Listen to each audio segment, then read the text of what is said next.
Ready? Three, two, one. Hey everyone, how's it going? Welcome to episode 283 of the KBMOD podcast. It is June 25th, 2017, and I am joined by my lovely co-hosts here. We have Brad, as usual, and we're joined also by Tim this week, because we have a couple Hello. absences. So KD and Scott are not here this week. KD, I'm not sure where he is. He's Well, let's just talk about this for a second. He told us that he had a meeting with his work. Now Yeah. let's think about where he's at, what kind of store he works at. It's Are you- pretty What late time of the right day now. it is? 10 p.m. at a video store. We're gonna have everybody gather together on a Sunday evening. I'm 10 not p.m. sure on the I'm buying Sabbath. it. Yeah, that I don't know. That story doesn't quite check out for me. That's a bit suspect. But regardless, maybe he's got some secret thing going on. Maybe he's got a date. Maybe he's got I don't know, got something he doesn't want to tell us. So he's not here, and Scott is not here. Scott has a slightly better excuse for not being here, as it turns out. If you haven't heard publicly on the Twitters or elsewhere, Scott and his girlfriend are having a child. They're having a baby, and they announced that today. So I want to give a big congrats to Scott and Tabitha. I think Scott will be back next week, and we'll let him talk a little more about it if he wants to. But just wanted to give a big congratulations to them, and so he's off today. But we've got Tim filling in, so thanks for joining us, Tim. And No problem. got some fun stuff to talk about this week, as always. But before we get into the news and all that, anything exciting been going on? Tim, you haven't been with us for several weeks. Anything going on in your life? I bought a 1080. Did you? Damn. Yeah. Nice. What did you upgrade from? SLI 970s. Okay. So Okay. Okay, so that's Like- kind of that's not a huge upgrade, but you're getting rid of the SLI problem, so that's nice. yeah, I've been noticing a lot more issues with SLI recently. So, and a lot of the guys in KBMOD are getting into the cryptocurrency mining again, and they're like, Oh, "Hey, yeah. 970s do great." So I'm like, okay. So they're sitting in my stream PC going anytime that I'm not streaming or like using it for anything. So I don't know how much I've made. Like it's not a lot yet, but eventually it'll make money over time and pay for the 1080. So Okay, so you're on the cryptocurrency grind. What do a you little bit. I'm not as like hardcore tracking everything like everyone else is, but I'm like, I have it running whenever I'm not using the computer or like whenever I'm at work or whatever, and then if I'm using it, I'm using it. So Okay, what know. what currency are you mining? He's not we're even doing sure. nice. He's not even sure. I think it's Bitcoin that we're doing, but it's through nicehash.something.com. Okay. It's pretty cool. All right. Well, so you're gonna strike it rich in the cryptocurrency game. Or I bought a 1080 for games as well. So Yeah. So how do you like it so far? How is it compared to your 970s in the games that you play? The only game I saw a real improvement in is PUBG. But that's a hard game to kind of compare things to because it's Yeah. still early access and still super unstable in a lot of ways. But Yeah, performance for that changes with every patch, so hard to tell. yeah. But I mean, I did notice an increase in that, and everything else I have been playing doesn't really. I was running everything fine with the 970s, so Okay. there aren't really many games that I have or play to really put it through its paces. But like, I got it because 4K stuff seems to be dropping in price recently, so it is like a step to move towards 4K out of 1080p. So I was just talking about this with I think Hexadecimal today on Slack, where I feel like 4K is getting so cheap nowadays because everybody still is holding on to their 1080p displays, whether that be TVs or monitors. And I think we're gonna get new GPUs. We're gonna get, people are gonna have the media, but honestly, just because 1080p looks quote unquote fine to everyone.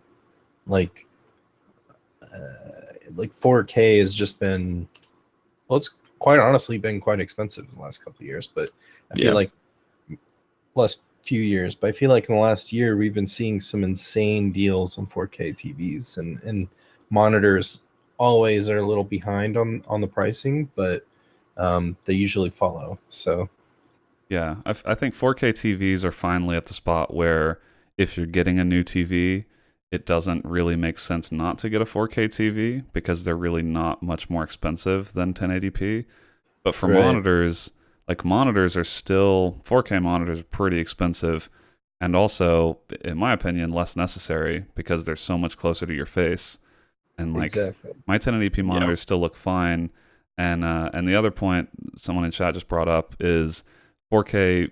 Like you have to pick if you want 4K or 120 or 144 hertz right now. And if you're gaming, that choice to me is obvious. Like you definitely want a 120 or 144 hertz monitor. And so like I would recommend anyone get a higher hertz monitor above 4K right now because there's just not like that's going to make a bigger difference in your gaming experience. Yeah, True. personally, my next purchase is probably gonna be like a 1440p G-Sync. I was actually thinking about that recently too. I was looking at monitors recently and thinking about getting a new primary monitor, like 1440p with G-Sync. But I'm still not sold on it. I figure the longer that I wait, the better the monitors will be for the price. So I'm still kind of waiting. But I did look at them the other day, That's with thinking about everything, it. though. I mean, That's the true. thing. That's true. But I was actually getting close the other day. Like I started searching around and seeing what I could get for the price. But also I'm trying to think, do I want to stay with 24-inch monitors or do I want to maybe upgrade my main to a 27? And my indecisiveness is what's causing me not to buy one. If you're going 1440p, I would say 27. I got a 27-inch 1080 last year, like right before I got the Acer model. That's like it's 1080p, 144 hertz G-Sync, 27 inches, and I got it because the 1440p was still so expensive. Mm-hmm. And like the week I bought it, and this is probably gonna help you or hurt you with your indecisiveness. The week I bought it, like a week later, the 1440p went down in price to the exact same price I kind of bought it for, Mhm. and I didn't feel like going through the hassle of just sending everything back because with my monitor set up, it's just kind of a bitch once you get it all set up to tear it all down. Yeah. So, and even still, like I still use a capture card to capture stuff for Twitch streams and all that stuff. So Mm. I'm like 1080p is still kind of like a thing that I'm staying with for now Right. because it's to be able to capture 1440p monitors or 4K monitors, you need a Magewell, which is another $600, and I don't really want or have the need to spend that money right now. So Yeah, I also saw that I was looking at like the Acer Predator monitor, which a lot of people recommend, and I noticed that a couple of months ago they announced I think a 4K 144 hertz version that they were launching, but I couldn't find any release date or any specs or anything that it like when it was coming out. But they announced it like all these articles were from April, and I was like, all right, so it's got to be coming out pretty soon. And I feel like either that's the one I want or their other monitors will come down in price once that one takes the top slot. So I just there's just like never a good time to buy monitors, I feel like, especially in this sort of, do you want to go with resolution or do you want to go with frame rate? But yeah, but I mean my current monitors are fine. That's the nice thing is monitors generally don't go bad or break that often. So I can probably wait for a little bit. But if you have good monitor recommendations, I'm maybe in the market for an impulse purchase Actually, at some point. I just put one in chat actually. So Dell actually makes I love their fantastic monitors actually. displays, and their 1440p 24 and 27-inch displays are gorgeous. They are TN panels, but because they are TN panels, your response times are quicker than what they would be with like an IPS display. Light bleed is actually pretty good, and it just looks gorgeous. I've played with the 27-inch version, and then I know somebody with the 24-inch version, and Oh, it's so crispy. I mean, I know we say it's kind of like overkill for 24-inch, but trust me, it does look good. It looks good. I would recommend checking that out. Yeah, yeah. All right, maybe I have a task after this. But anyway, what's has anyone been eating anything interesting? We've incorporated this section here. It is graduation party season, so I've just been having a lot of good graduation party food. Okay. Of family, friends, and all that stuff. Any notable Nothing. dishes? Actually, yesterday there was these wings at this party I was at, and they had like a Cajun style sauce, but they smoked the wings, so like it was very good. Mm. That's all I could say. I kept going back for more because they were just good. I don't know. Like there wasn't anything like mind blowing, like different about them, but good quality wing, you can't beat that. Yeah. I had Taco Bell again, and I decided to go for another round of the naked chicken chips, and they were just as good the second time. Pretty solid. I've yet to try those, and they're to talk about right by my work, like literally next door. They're pretty good. They're pretty good. I got that, and I balanced it out. I balanced out the unhealthiness with some fresco tacos, to make myself feel better. I thought you were going to say something like, I thought you were going to say something like, I balanced it out with a Mountain Dew or something. No. It's like, where is he going with this? But okay, I was actually trying to like kind of balance it out because I'm sure the naked chicken chips are not very healthy. But I mean, nothing at Taco Bell is like healthy. But but I wanted food and I was hungry, so I got some fresco tacos and the chicken chips. I was pretty happy with that. I went to a place called Basilisk in Portland, and it's specifically a fried chicken sandwich place. And Okay. they offer 4 things: a fried chicken sandwich, a salad with chicken, and then a spicy chicken sandwich, and then some fries, and that's it. I was like, okay, and you can't order just specifically the chicken. And I was like, okay, and so I tried it, and oh my goodness, everything was so fresh. They had slaw and cucumbers on the sandwich, and the buns were toasted. I'll post a picture from the Instagram just for you guys to kind of get on the same page here of what I was looking at. But oh, that looks fantastic. Oh man, fried chicken sandwich. Those are pretty good. I'm not like a huge chicken person, but this was pretty good, pretty damn good. So yeah, that looks delightful. But that's about it. That was my specialty thing. I'm now trying to do basically meal prep for like my week for work and stuff like that. So Yeah. I just made 5 days worth of like teriyaki chicken and like basically what I know, like how to make like American Chinese fried rice with like egg. So that should be interesting for my lunch for the week. But if anybody knows more of like some good meal prep meals, just kind of stuff to make in an evening, let me know, because I tried just doing sandwiches for like 2 weeks, and that was rough. Like, Yeah. The hardest part about meal prep is like trying to, like, obviously you have to make some of the same stuff because you're doing it in bulk, but like trying to make it so it's variety enough that you're not getting bored of the same shit all the time. Yeah, because I tried like 1 week I tried a sandwich with like different meat and cheese, and the next week same, a different meat and cheese, and it was still, I just ate 2 weeks of sandwiches that all kind of tasted the same after a bit, so yeah, you gotta mix it up with some variety there. But doing the like taking your lunch to work, it can kind of get boring unless you spice it up. Yeah, that's cool. What have you guys been playing? Let's move into that. And what about you?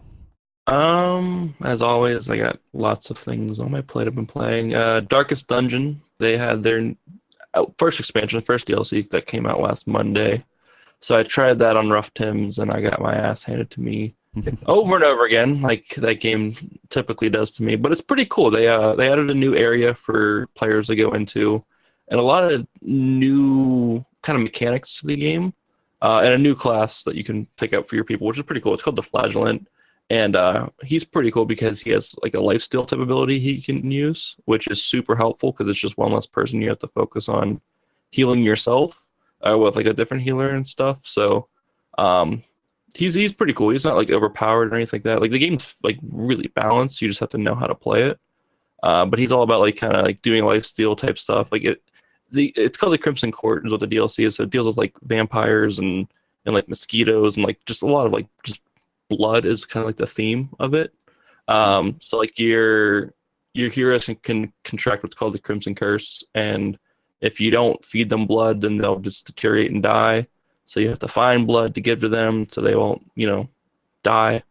And it's a lot of stuff to kind of dive into because they don't hand you anything. It's kind of like learn from your mistakes. So when my first hero died from having no blood, I kind of realized that I'd need to give it to them at specific times.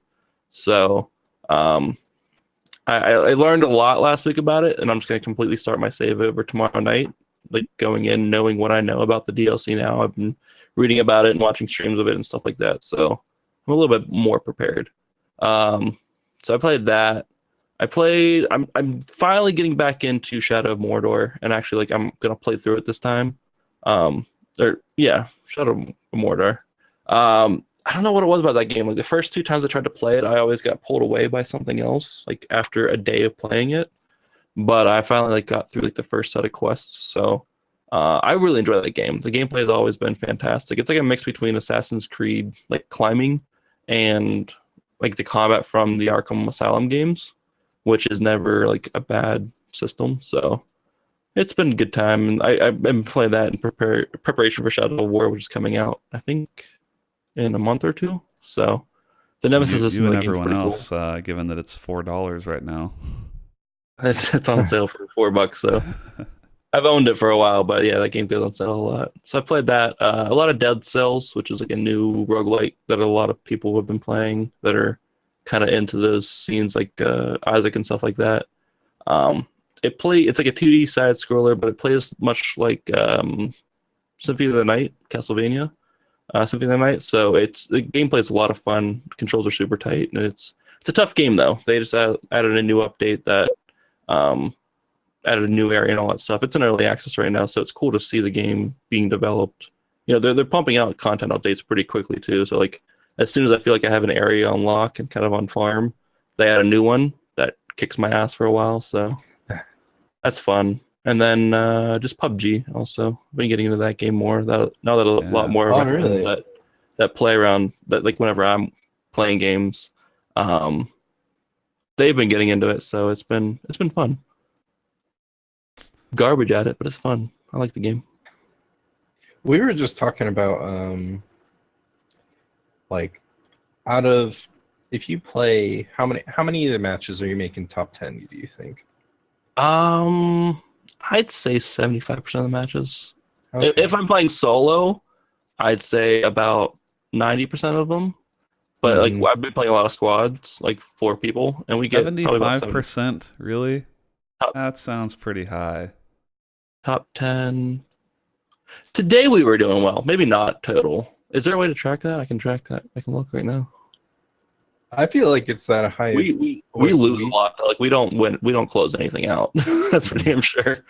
Last night was rough for us. I don't know what was going on. I only won 1 game last night, but in duos. But yeah, I was gonna say I feel like you can get top 10 a lot if you're playing really passive or looting for a long time. But yeah, I don't think my rate's 75% across the board. We always get we're always never in. I don't know how to put it. Like we'll drop and there'll be like another squad with us, and we'll take them down for the most part. Like there'll be sometimes where we get taken out right away, but then we won't see anyone till like the end of the game. And that's just, it's not like that we're trying to hide from people. It's just the fact that like there's just no one else landing around us. Yeah. So. Yeah, I'm sure if we saw more people, we'd probably be going down a lot quicker, just because we panic a lot, which happens. Right. but I've been having fun with it. And now that I have the 1080, it runs a lot better. I'm actually killing people, which is a nice change of pace too. For me, it's like latency. I could just feel it even like when I was sitting in a car. Like just like the car glitches all over the place and picking up items and stuff. That's what like hurts me the most Yeah. right now. It's such a like the game already has a rough time making sure everybody's syncing up as is, but then when you throw in like 200 ping on top of that, it can be pretty rough. So I don't know. It ends up teaching me to play a lot more defensively. But in turn, there's only so much you can do on one-on-one situations as well. So I don't know. Yeah, it's that's obviously one of the biggest things they need to fix, because some games you feel like you're kind of walking through peanut butter when you're trying to pick up guns and actually loot quickly and stuff. Like that's one of the things that I feel like separates a really good player, like an experienced player, from a new player, is how quickly you can get around and oh, there goes Brad. Hopefully he'll come back. Yeah, I'm Okay. back. I hit F5. My bad. Nice, very good, very good. Um, no, I was saying I think that's one of the things that separates an experienced player from a new player is like how quickly you can loot. And so it's frustrating when you're running around and you're kind of slowed down by the server, like you're not sure if you're picking up everything as you drag it to your inventory, and that kind of slows you down. And that's one of the most important things is how quickly you can loot at the beginning of the game to be prepared to fight people and give yourself the best chance to win that firefight. I'm kind of wondering if those servers aren't more East Coast because I don't notice much latency when picking up items and stuff like that. I'm But not I sure. have I'm not sure. It's definitely it seems different every time I join a game. Like some games seem worse than others. But you're right. I mean, I don't know where they're hosting the servers out of. But it's not a very consistent experience right now. Some games feel good. Some games feel really slow and laggy. Yeah. But they seem to be well aware of that. Like that's one of the main things they're focusing on. Yeah, I think that's what they said they're gonna Yeah, for really the time focus on doing being. before So, most of the stuff. yeah, so I can't fault them for they're clearly aware of the issue. But yeah, once that gets better, I mean, the game is already there in terms of just the quality of the experience. It's really just sort of nailing down that polish and getting it to feel better and more consistent game to game. I'll go ahead and go real quick because Battlegrounds is pretty much all I've been playing.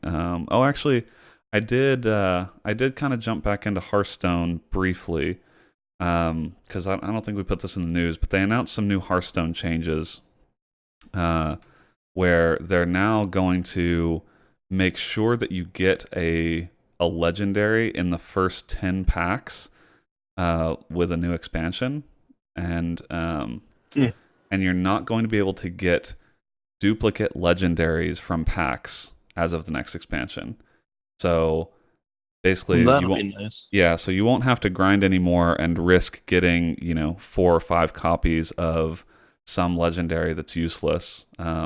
If you have a legendary, you're guaranteed not to get that one again when you open packs, which is pretty cool. I think the pessimist in me thinks that they've only done this now because their player base is declining and they're trying to get people back in the game. But maybe it'll work.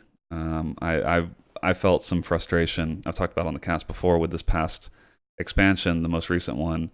I opened up like 50 packs, got I think 1 or 2 legendaries that neither one was useful, and just like felt it was the first time I'm playing Hearthstone that I felt like I couldn't create a competent deck from spending $50-$60 on the game. And that was kind of frustrating. So, hopefully they continue to make some of these little quality of life changes that make the game feel more friendly to players without having to spend a ton of money. But anyway, when that news hit, I thought, maybe I should jump back in a little bit and do some daily quests and stuff. So played that for a little bit, but I've mostly just been playing Battlegrounds. Been playing for the past few days and haven't been able to get a win. I've had like so many top 5 finishes over the past few days, it has been maddening. Like I'm in this rut where we'll get top 3, top 2. Like I finished third place in a solo game, and I haven't won a solo game yet because I don't play solos that often. Um, and like I've very winnable solo game that I got third, very winnable squad game that we got like second, I think. Just it's just like, man, just really want that chicken dinner. But that's pretty much what I've been playing. I've been playing a bunch of Battlegrounds. I'm only playing Battlegrounds right now because I'm honestly in a slump. So I just don't know what to play. I don't know, maybe I'm just feeling a little burned out or something. I also feel like the games that are upcoming just don't feel that exciting to me as well. I feel like we're in a weird time where I don't know. I'm just struggling. So but that's all I've kind of played. I played a couple games last night. Other than that, not doing a whole lot. But that's it for me. All right. Well, we can get down on some Battlegrounds and get you through your rut, Brad. That's right. But get some chicken dinners. you know what's not in a rut? Our Extra Life LAN coming up in August. We announce this each week, but and we actually just put up a Twitch event. So if you go up to twitch.tv/KBMOD/events, we actually just listed our Extra Life LAN all 3 days. So we're doing three different streams, one each day, August 18th through the 20th. And so make sure to put that on your calendars. We're a little less than 2 months away from that. Pretty early this year, earlier than our past events. That's why we're making sure you guys all know with plenty of time to spare. But that's going to be in August, and so make sure you don't miss that. We'll have more details as the event looms closer. But for now, just make sure it's on your calendar. And we've had some other things going on here in KBMOD this week. Tim, why not tell us about what's going on? We have the perfect person to tell us about the content this week. So I posted a review this past week of the game Everspace. It released last month in May, but it's a pretty fun game. It's a roguelike space dogfighting type game that looks beautiful, plays really well. So I have the review up for that up on the site. We also posted our 2017 E3 recap of just games that we're most excited for. Each of us put in some input on that, so definitely see what the different members of KBMOD are looking forward to after E3. And then on our forums, forum.kbmod.com, we have a great giant Trailer Park Boys mega thread full of our favorite moments from the show. So definitely, if you don't know, we're all great fans of the Trailer Park Boys here. So definitely throw in your input there. And if you aren't sure what it is, maybe check out some of the highlights and see if it'd be something you'd be interested in watching. Man, that forum is just continuing to deliver. Yeah, we're slowly getting new members, but you know what? It's super easy to sign up, and it doesn't. We just have random conversations, but like we were last talking about, the 1+5 came out, and so I was wondering. I posted a thread. Are you guys picking it up, or did you think it was a total snore fest? And we kind of talked about that a little bit. We talked about hardware games, and like Tim said, we just highlighted Trailer Park Boys because a lot of us are big fans. So make sure to go over to forum.kbmod.com, sign up for an account, and hang out with us there. So very good. Well, thank you for that. We're gonna move into the news, and I feel like this first story is kind of the biggest topic this week. Because it's been a roller coaster. I feel like at the start of the week it was in one place, and by the end of the week it was in a very different place. But Rockstar, I think we talked about this last week, didn't we? Rockstar sent a cease and desist to. Well, it wasn't Rockstar; it was their publisher. So their publisher, Take-Two, right. Take-Two. Yes. Sent a cease and desist to I think one or more of these mods for GTA 5, and then they had a little PR statement about how it was about GTA Online, and they wanted to protect the experience for those players. But the basically the GTA community wasn't having it. And And before we get into like the results of what happened, the GTA community was in an uproar. So they completely skewed the Steam reviews to make it. I don't even know what it is at this point, but I believe they changed both status to like mixed or mostly negative or something. I don't know. I don't remember. There's also like petitions going around. So I know the current petition had like 80,000 signatures. But one of many, I assume, because there's 5 million different petition websites. There should be a petition to end petition websites. Anyways, and then if you have YouTube handy, which I'm sure some of you do, search for GTA 5, The Purge, and then in parentheses, RIP mods. This great little video, just somebody put together using the modding tools that was previously, sent to cease and desist. And oh my goodness, it was. I don't know. I think you guys watched it, right? Like, yeah, I watched it. it's pretty good. It's pretty good. It was it was quality. entertaining. It was heart wrenching Just- there at the end too. Yeah, make sure to watch all the way through because I don't know. But I think, with that being said, what Rockstar end up doing, Brandon? So- Before I interrupted. Yeah, so I looked real quick at the Steam reviews. So the recent reviews overwhelmingly negative, about 55,000 reviews. The overall, like you mentioned, the overall sentiment for the game is now mixed, just based off of sort of the review bombing that this caused. So I'm sure that clearly got their attention, and so it seems like this is actually Rockstar has sort of listened to this. They, I think, put out another statement and put out like a help article, basically saying single player mods are allowed. So there's like literally the question on their article is, are PC single player mods allowed? And the answer is, Rockstar Games believes in reasonable fan creativity and in particular wants creators to showcase their passion for our games. After discussions with Take-Two, Take-Two has agreed that it generally will not take legal action against third-party projects involving Rockstar's PC games that are single-player, non-commercial, and respect the IP rights of third parties. Says this doesn't apply to multiplayer, etc.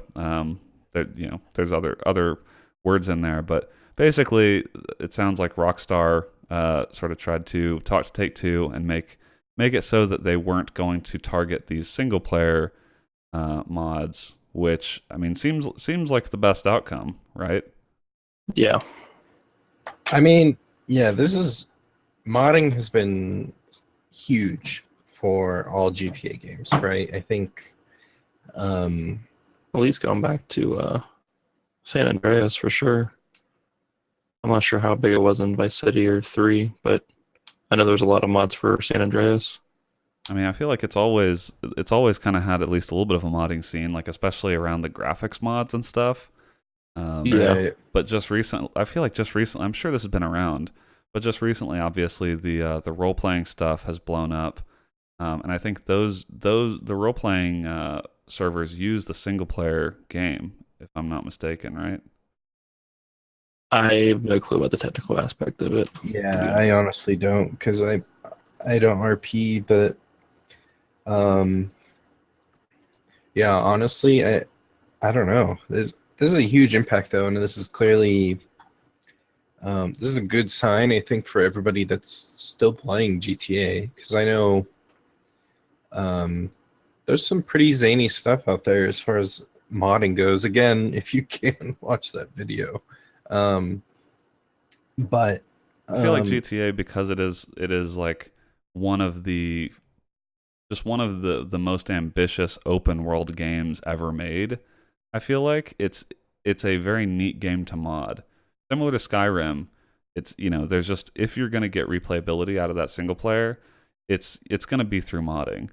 So Yeah. it seems like maybe Take-Two and their legal team were just a little ambitious with tossing out C&Ds for probably a bunch of different mods, if I had to guess, it's like you just go and look for mods that seem like they might be doing something bad, and you just copy paste the name and send it along, without sort of realizing the damage that would do to a pretty vibrant community. So it's nice that they've made this distinction. I mean, I think clearly mods that affect multiplayer, that's clearly out of bounds, and I think most people would agree with that.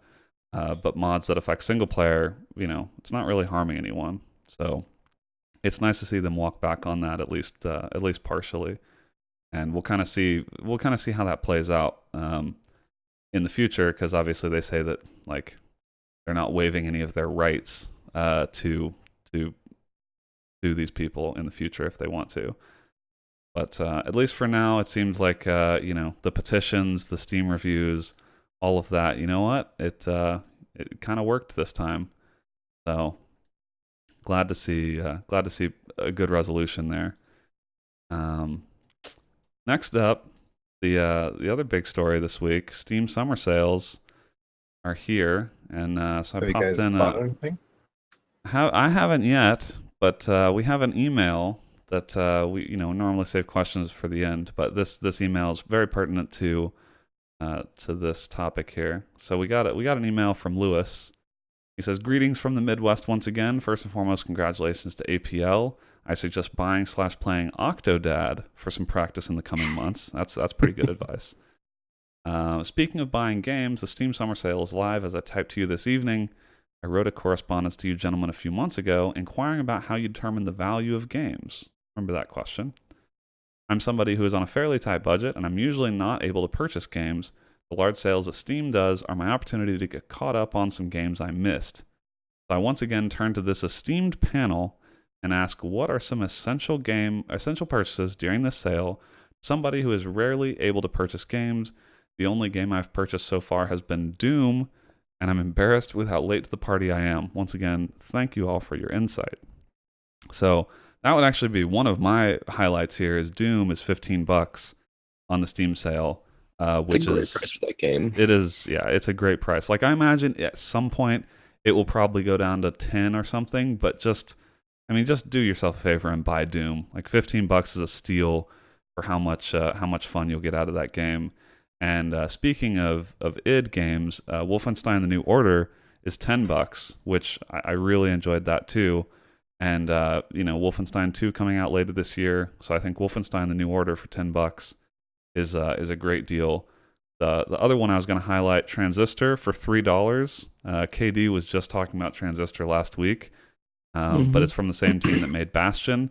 $3 is like it's actually a steal. That's nothing. It's actually like $3 is ludicrous for that game.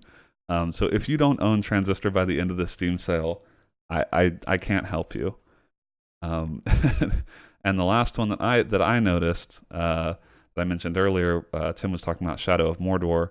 Shadow of Mordor is $4 right now, and I think, is that the first time Shadow of Mordor has been that low? I feel like I haven't Usually seen. $7.50. So I think this is the first time it has been that low. Yeah. Yeah. So $4 for Shadow of Mordor again seems like a steal for the amount of content in that game.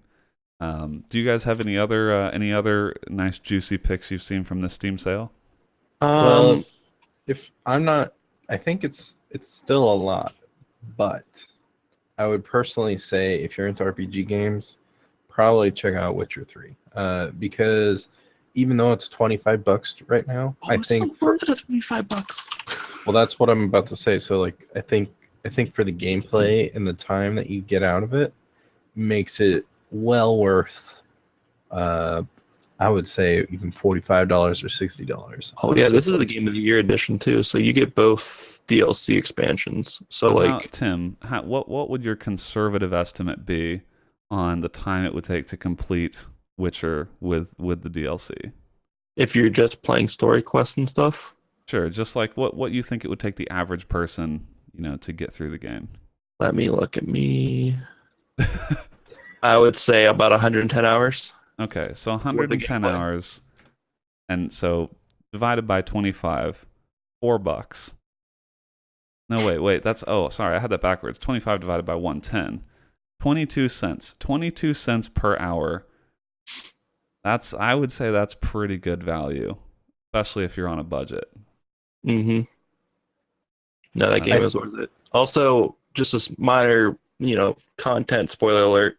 Tomorrow we will have an article going live of Soros Six's his opinions on what games you should buy this summer sale. So ooh, we'll okay. have some games, some little transistors on there. I hope So so. Yeah, I don't want to spoil a few everything. other ones that are pretty good that he may have done some reviews on. Just a heads up. So Yeah. um, There are a few other games I saw that I was really tempted to buy, and the only reason I haven't is just because of kind of the backlog of games that I have that I've finally come to the realization that I don't, I'm not going to get a chance to play these games in a lot of cases before the next Steam sale. But mhm. the one that is like I'm constantly looking at is City Skylines is 750, which Oh yeah. is it feels like a steal because I've watched a bunch of that game, people playing it on Twitch, and I really like City Skylines. I feel like I would really enjoy, but I kind of don't want to get sucked into it. But 750 feels like a really good price for that game. Yeah. I don't So know. I have a few things in my cart, but I'm not sure if I want to pull the trigger. Like you said, there's so many games on the backlog, or so many games coming out soon that I would rather play than some of these yeah, games that I just like. I the don't other know if I should thing pull the trigger on them now. the other thing too is I feel like now the Steam sales, even though I'm sure it's better, and I actually kind of like the fact that the sales don't really change throughout the sale. The fact that we don't have the kind of daily deals and the flash sales and stuff from before kind of takes a And it little bit takes of the the fun out of excitement it. out of it. Yeah. Yeah. Like before, I feel like everyone was like waiting for that good daily deal, and once you saw it, it was like it was just a frenzy. But now you Yeah, kind of know everything up front, and so it's just a little bit less exciting than it was before, which is kind of a shame. that and like a lot of the games like when you first get into PC gaming and stuff like, or when you come back to it for like after so many years, like I did, like I took a few years, kind of like I just couldn't afford a PC, so like I was playing more on my Xbox and stuff like that. But back when KBMOD first started up and stuff like that, and so you get back into PC gaming, you know, filling up your library was a ton of fun. But now that we've been around for however many years, and our libraries are, you know, 500 plus Hundreds. games, Yeah. it's like the sales are still really good, but I feel like a lot of people are like, oh, another Steam sale, another bunch of games that I don't want or already own. Well, yeah, because you already own it. But imagine if you're just coming into PC gaming for the first time. Like, remember that feeling. Steam Yeah, sales are one of the yeah, best things out there. that's true. I mean, yeah, it's basically like I can't buy these games more than once. I mean, FTL is 249. Like Oh, I have that's a good tons of hours in game. FTL. And so if you don't already own FTL, like you must own this game. Like I just basically assume if you're listening to this podcast at this point that you have to own FTL at this point because it always goes on sale. But if you don't, 250, especially if you're on a budget, $2.50 for FTL, that is your game right there. Hmm. And so like every Steam sale I feel like just has more and more good deals that if you don't already own them, it's like you should do those first. But you're right. I've already gotten the low hanging fruit on these Steam sales, so there's only so many new games that kind of hit that new low price every sale.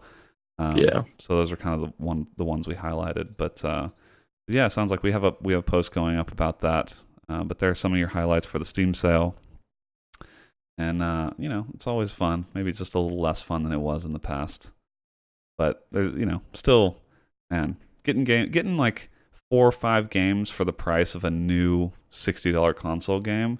Nothing feels better than that. Nothing feels better. Speaking of new console games, Modern Warfare Remastered is gonna be. They're gonna release it as a standalone game for $40. Is this only Please, on one of you PS4? tell me why we should care about this. Um, we shouldn't. This should have been done when it first like released. I feel, but this is also I something I remember them feel like they saying that. called.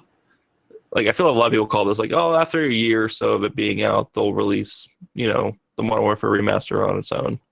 And here we are. It's being released on its own for $40, which is just why? Yeah, that feels like a pretty steep price to me, especially considering it came out, what, the better part of a year ago. Um, Close to it now, yeah. and it actually is. It releases this week on PlayStation 4, I think, and then it's coming to Windows and Xbox afterward. But yeah, I mean, I think I agree with you that they should have just done this off the bat, and I think it's clear that they didn't because they wanted to sell more copies of the new Call of Duty game. Yeah. But that's one of the reasons why it's hard to trust Call of Duty year to year because they're not doing what they're not necessarily doing what is right for the game or what is right for the audience. They're doing what is right for Activision, and Activision wants to make money, ideally Yep. on a new Call of Duty game. But I think if they would have put this out as a standalone version, back when it was announced, I bet that a lot of people would have gotten on board, even for $40. Hmm. I think that now it's kind of old news, and I'm not sure that people are that excited for it anymore. So yeah, $40 feels steep to me.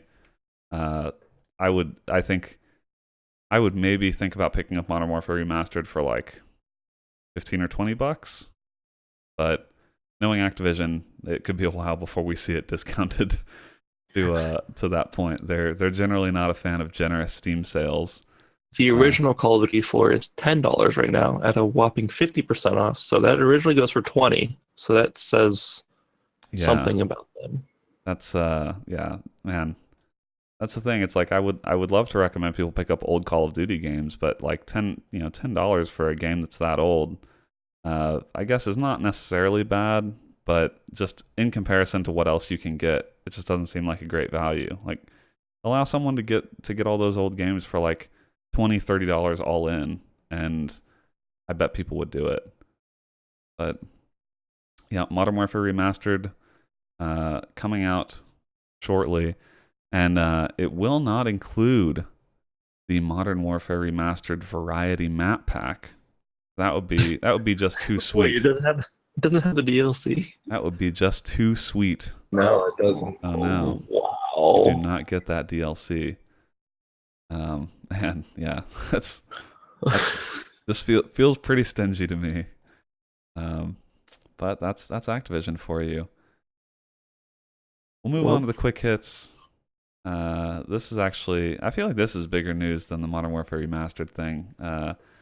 Diablo 3 Rise of the Necromancer. If you follow Diablo 3, you probably knew this was coming because they've talked a lot about it and it's been in beta for a bit.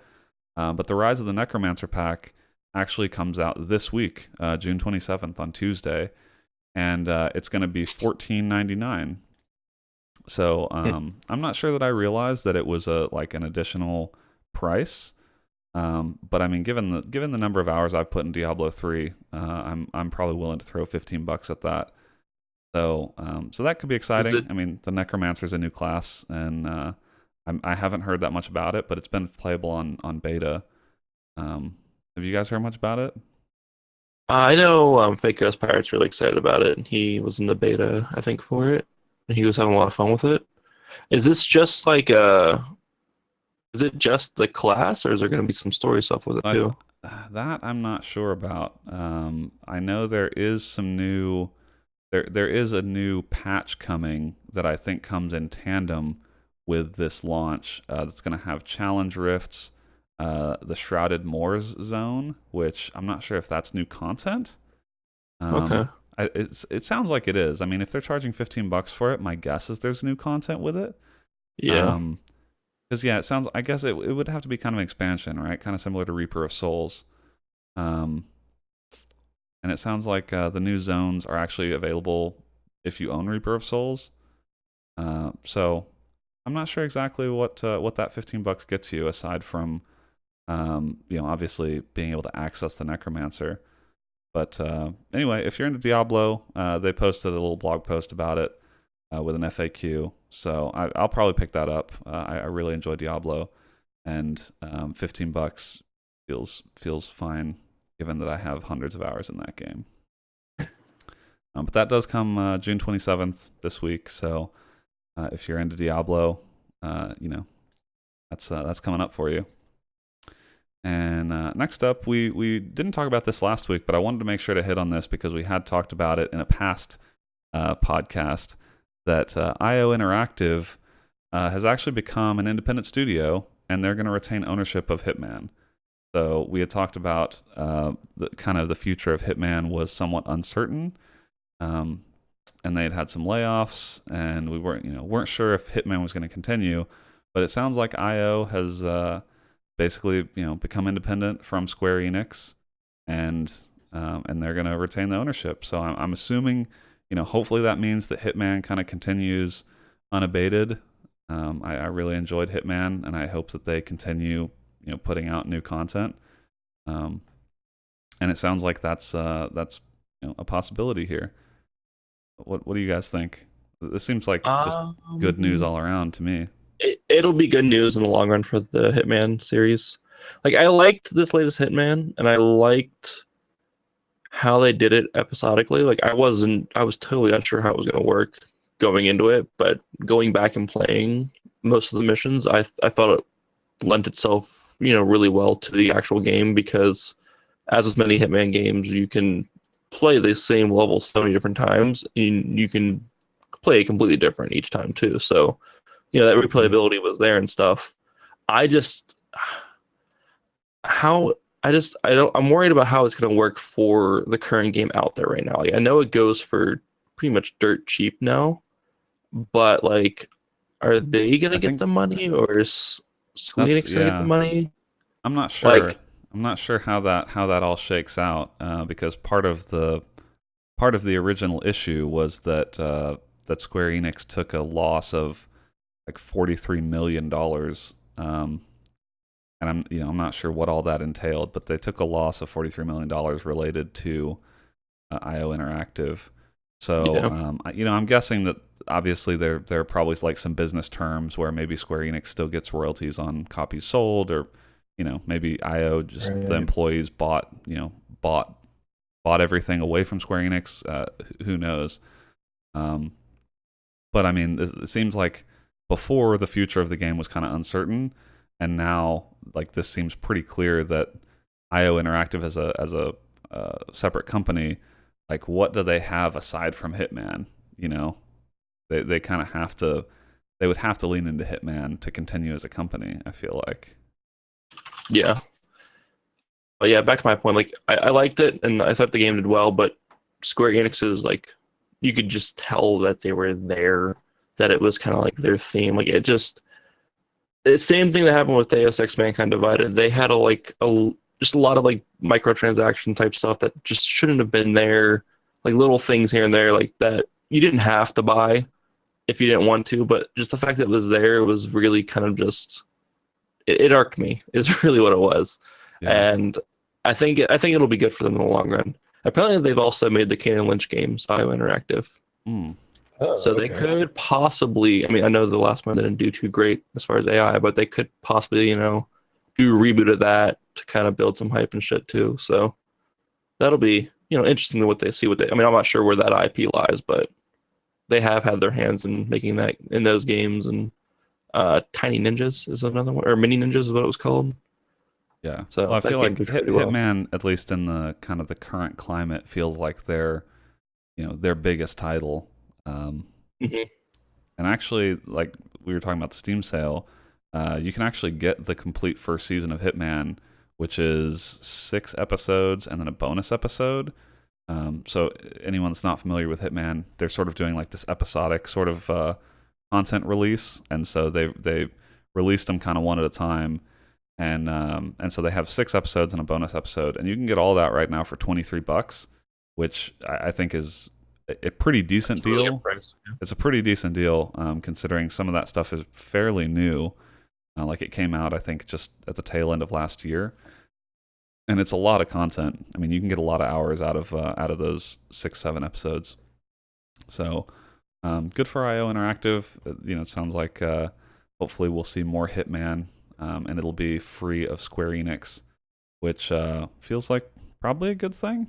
So that's Square Enix is a weird company. Like some games, like are great and fantastic. Like, but then some games are just kind of like they get too involved as a publisher. Yeah. I feel. Yeah, hopefully, IO being independent will allow them to make a lot of those decisions and hopefully not compromise as much as they might with an external publisher. But next we've got some weird Destiny 2 news that I don't fully understand, but hopefully we can kind of suss it out as we talk through it. Destiny 2 will apparently it won't have recoil, or the recoil will be different from consoles. For PC. Just for PC, which strikes me as almost backward, because on PC you're able to handle recoil, I feel like, easier with a mouse than you're able to handle it with a controller. But it also adds a little skill to it all. Because yeah, of course, of course. I mean, where anyone who's ever shot a gun of any sort knows that recoil is a real thing. So if you want a game to feel a little more realistic, you've got to have some recoil. And so yeah, it's like recoil is a good thing. It adds a little bit of skill to the game, makes it feel a little more realistic. And so there was an interview with the Destiny 2 project lead that just some of the things he was saying to me don't make a ton of sense. It almost made me feel like he was talking about aim assist, which obviously wouldn't be on PC because you don't need it, but is in most console first-person shooters. But I'll just read one of these quotes here. Like it was an interview with an Australian website, and he says, for instance, there's no recoil on guns on PC because recoil on the controller feels really good. I'm firing. Oh, I'm losing control of my gun a little bit. That feels great, especially with magnetism and all the magic in the controller that makes you feel it. With a mouse and keyboard, you don't want the mouse moving without you moving it, so recoil doesn't feel good. So there is no recoil on PC. The basic idea is that some things don't work that don't feel good, and those places, there are going to be little forks in the road. So he's basically saying there is going to be some differences between the console version and the PC version of Destiny 2. But I gotta admit, I don't really understand like the quote that he's talking about. So apparently, after that interview, he went on Twitter to say, like in response to like the recoil mod on PC, he said it's a modified heavily on PC for awesome keyboard plus mouse gameplay that still feels like Destiny, but we still have recoil. So he goes back and says that there is recoil on PC. Okay. It's just heavily modified from the console version, which we kind of all expect as PC players. Like, we don't expect the shooting to feel exactly the same as it does to say on a controller, because obviously we're using keyboard and mouse. So I feel like he said this stuff, but he didn't have to say it. I don't know. Yeah, it seems weird that he would have highlighted this as an example, because I mean, I don't know that anyone expects the shooting experience to be the same across console and PC, but specifically talking about not having recoil on PC, like if anything, I feel like it would be the opposite. You would want to reduce recoil on controllers so that, people can actually aim with the stick. Whereas on PC, it doesn't really matter how much recoil you have. You can compensate for it by moving your mouse appropriately. So anyway, maybe we shouldn't look that much into these answers. But it sounds like Destiny 2, on PC will have some differences.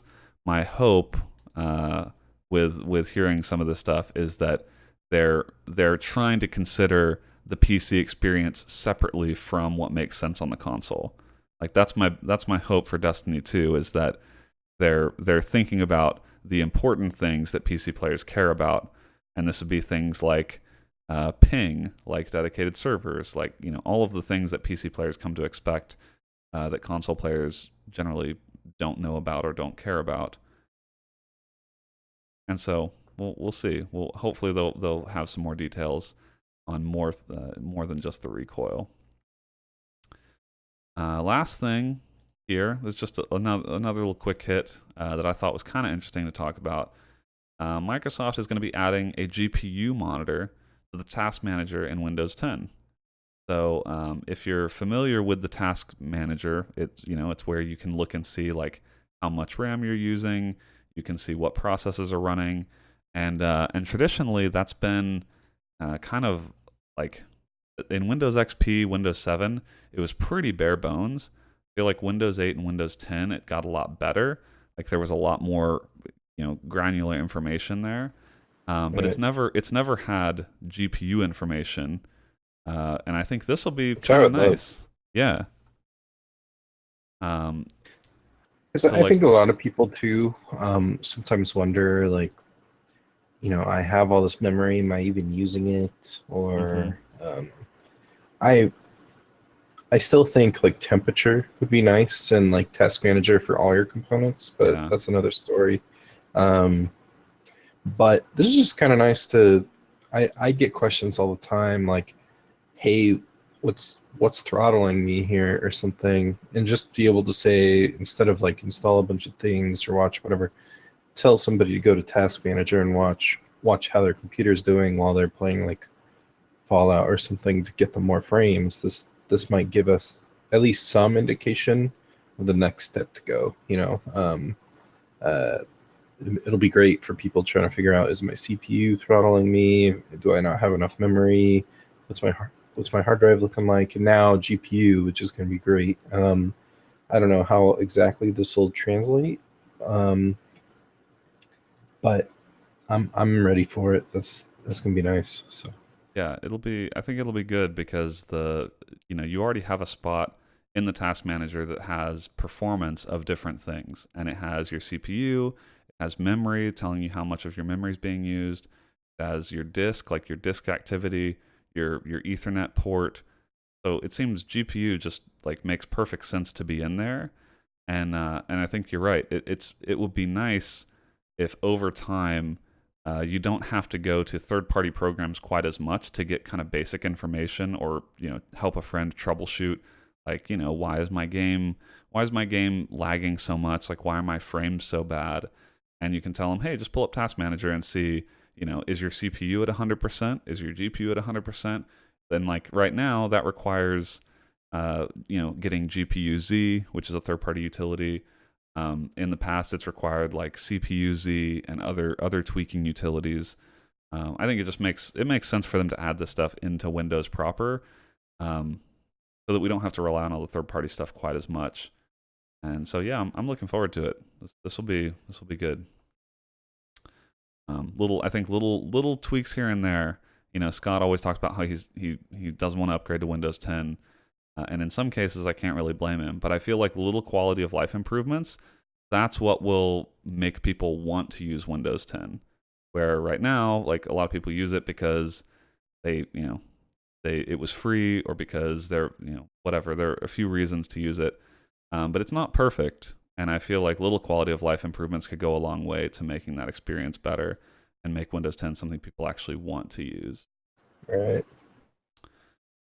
So anyway, that is it for the news. Kind of I don't know, kind of not a super huge news week, but some interesting little tidbits. Next up, we're gonna go to the new releases, which because KD is not here, I'm going to give Brad the honor of talking about these esteemed games coming out this week. All right. Yeah. So it was actually pretty rough trying to find releases coming out this next week.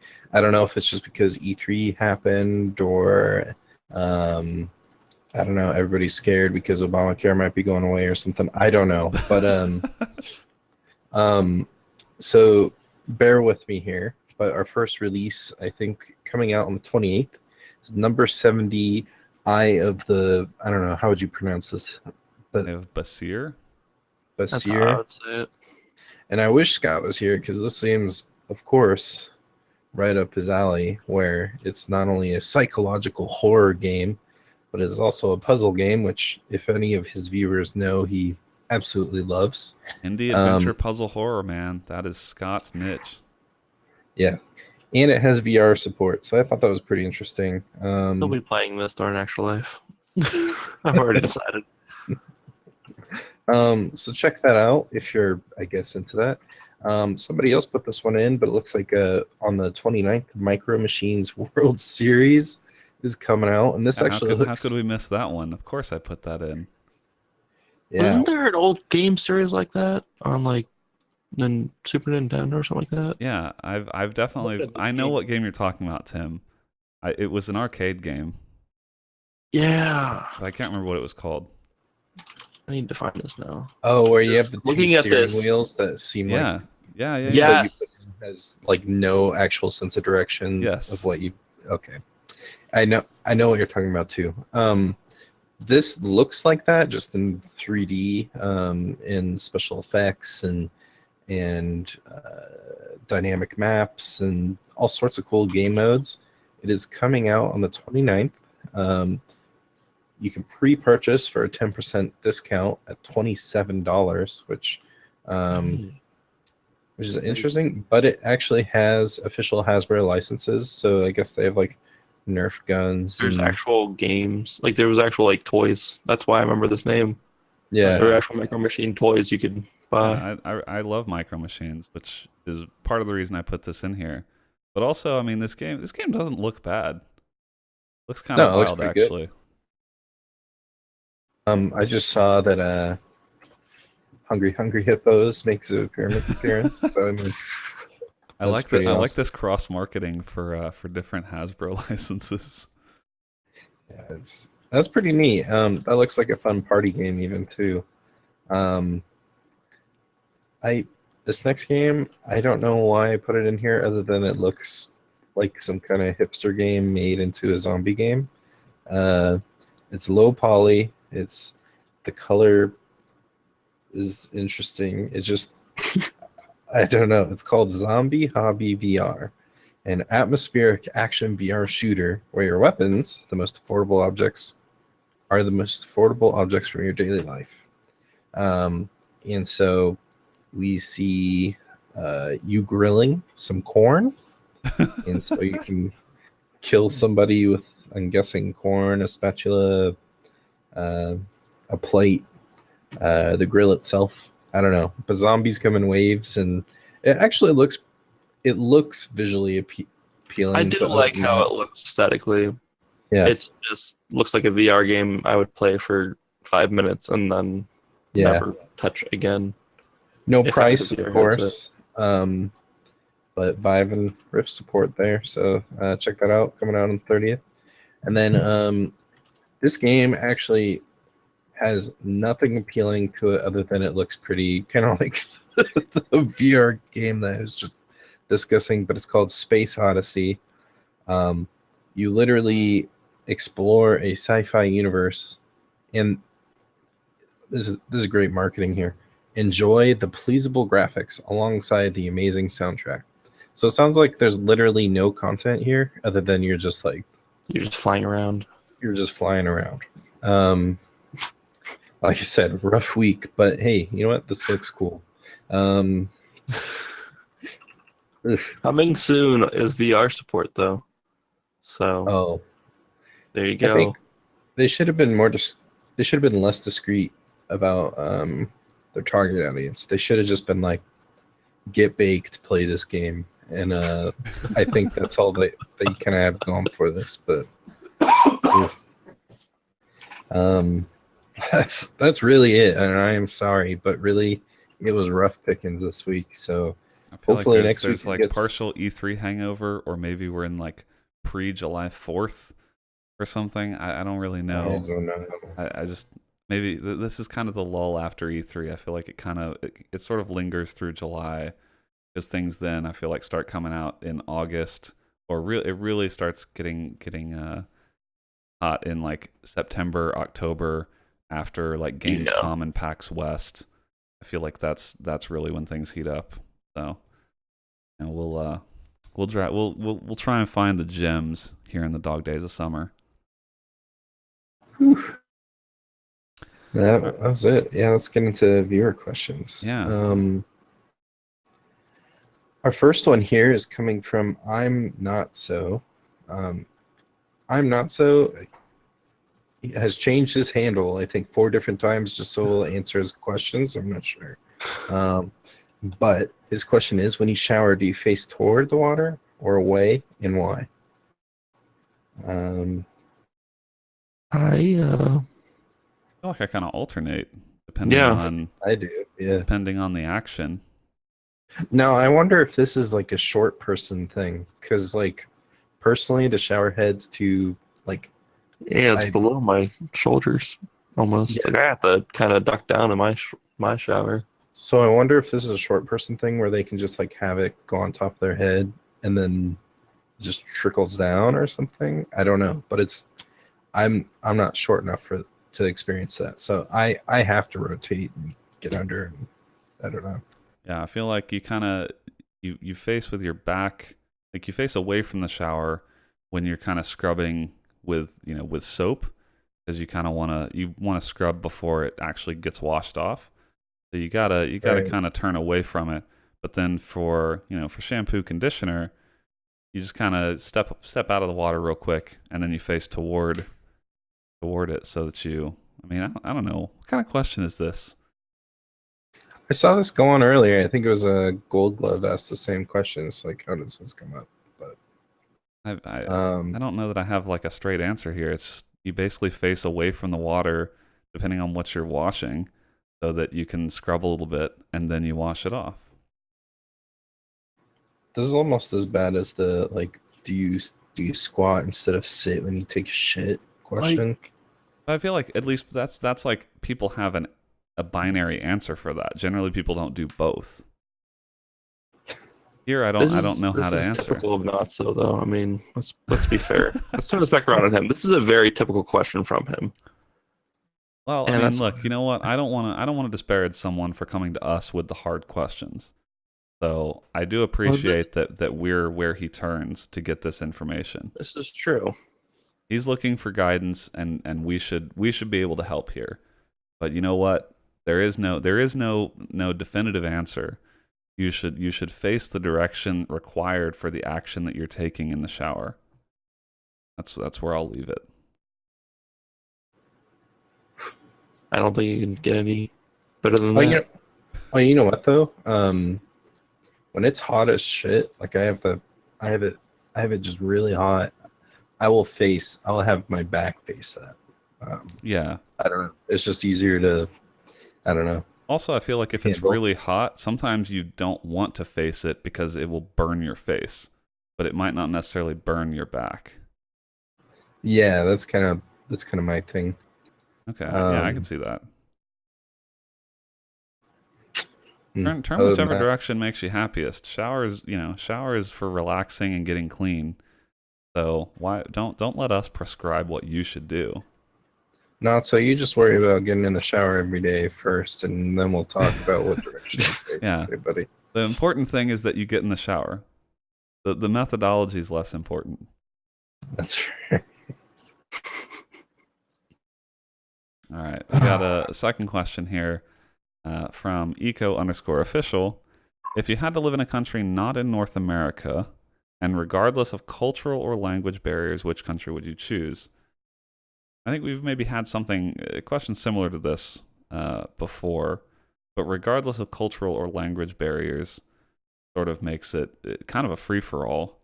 Because it's sort of just, I guess it's sort of just like, what has the nicest weather? What, just if you didn't have to worry about not speaking the language or anything. Not sure. I'd maybe. There's some nice places I feel like in Europe. Because I'm trying to think where I would actually live. Like I probably don't want to live right at the beach or anything, even though those places are really nice. I don't know. What do you guys think? Um, I probably. I mean, I've always wanted to visit here, but I could definitely see myself just living here. Would be Ireland, like as well, just because it just looks beautiful. No matter what picture you kind of like look at of Ireland, if you just Google it, like it just looks fantastic, and I wouldn't hate kind of waking up to that every day. Yeah, it's very And green. spending my time there.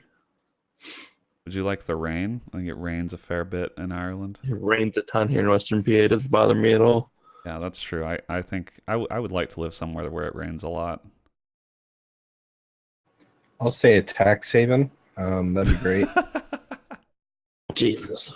You're gonna spend the one chance you have here on just going to a tax haven. To live there, hell yeah. Then travel wherever I want with the money I save. Hmm. Okay, that's Um, a unique answer. Loopholes. no, I don't know. Probably, I think the tech and like South Korea really interests me. Yeah. Just because I'm kind of a gadget head. Other than that, I don't know. Yeah, I could see like South Korea or Japan, I think could be Mhm. interesting because I feel like the cultural or language barrier there is pretty high. And that's one of the reasons, like, in the real world, I think it's very unlikely that I would ever choose to live there. But Right. I think those places are very interesting. It's just that it's very, very different from North America. And Mhm. that would Yeah. be I think that would be a challenging environment to live in. But if you're just saying like regardless of that, I don't have to worry Right. about those things, then I think those places could be very interesting to live. And you know, it seems like their climate seems fine. I don't know. Yeah, I think Japan as it stands is much more inviting to like, from what I've heard, to like U.S. citizens as well. Just like they like the American culture. Where I've actually heard a lot of stories about South Koreans actually being quite opposed to people from the West, coming over, and Really. we've even seen some backlash from some Twitch IRL streamers in South Korea because they find some things disrespectful or something like we can't control those things, but we've seen some uh, from them doing nothing too, just some straight up discrimination against them just for being there. So that's why I say South Korea, because I think personally, I from what I've heard from people, I know a lot of people that like travel abroad and stuff like that and live in these places. Japan's much more easier to settle in, even though their culture is very, very, very different um, than it is in like than it would be in like South Korea. But, Yeah. And so also it's a very I feel like you would fit in there because it's a very mobile culture. Like they're always on their phones, you know, their like LTE coverage is everywhere. And I feel like you could get along pretty well there. yeah, yeah. But that's my choice. I don't know. All right. Well, that's pretty good answers for that one. Um, I think we only had a couple questions this week. As always, we call for questions each week before the cast. You can shoot us an email at community@kbmod.com or tweet at us when we call out for questions on Sunday evenings, featured on the cast. But you know what? There's one surefire way to be featured on the cast, and I must say, all of you listening are really you're really squandering this opportunity because this would be the part of the podcast where we feature an iTunes review of the week. But we don't have one. We don't have one. I looked, and it's possible that iTunes is just playing with us. You know, I can't say that no one submitted a review, but I was not able to find any new ones. So whether it's iTunes' fault, that may be out of our hands. But you can solve this problem. So every week we choose to feature iTunes reviews. We have very few rules for these reviews. Only rule we ask is that you give us 5 stars because that's what we deserve. And make it interesting. Give us a poem. Tell us what we're doing right. Tell us what we're doing wrong. It's really the world is your oyster in that review box. I don't know how many characters they give you, but I mean, look, use them all up. It's your time. We do feature those reviews on the cast, but not this week because we didn't have any. So make an iTunes account, drop us a review. If you're listening to the podcast, I'm talking directly to you. Yes, you, on your phone right now. It's easy. Go to iTunes, rate us 5 stars, and give us a review. and we'll feature you in this section on a future cast. But for this week, no dice. So I think that's gonna do it for episode 283 of the KBMOD podcast. A nice little intimate one. Thank you for joining us, Tim, our pinch hitter here, as we've got a couple people gone. I think most of us will be back. I think the normal crew will be back next week for the most part, getting ready for July 4th festivities right around the corner if you're in America. And if you're not in America, why aren't you in America? No, that's There's a lot of reasons. I know. We just had a question about this. Literally, there are many reasons. Oh my God! Why, Alexa's she's upset. She's upset. She was upset at that comment.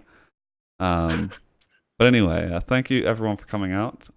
You can follow us on Twitter at KBMOD Gaming, Facebook.com/KBMOD. You can watch the cast each week here on Twitch, twitch.tv/KBMOD. And we've got YouTube, we've got a Discord server, and obviously KBMOD.com is where you can find all of that stuff. You can find the build guides, you can find our reviews and other things on the site. Literally, if you go to KBMOD.com, you can find everything, but I'm just providing these other handles for ease of use. But do visit the website and the forum. Lots of cool stuff going on there. You can follow me on Twitter at Volition. That's VOL1TION. You can follow Tim on Twitter at StafuNoob. That's STAFUNOOB, if I'm not mistaken. Mm-hmm. And you can follow Brad, if you so wish, at Hutchison15 on Twitter. Not if you wish, just do it already, damn it. Okay. Yikes. Okay. Well, you get a little bit of insight into Brad's personality. Maybe consider if that's what you want on your timeline. But thanks. Nothing but love and affection. But thank you for joining us this week. We will be back next week with episode 284. We will see you then. Farewell. Yeah.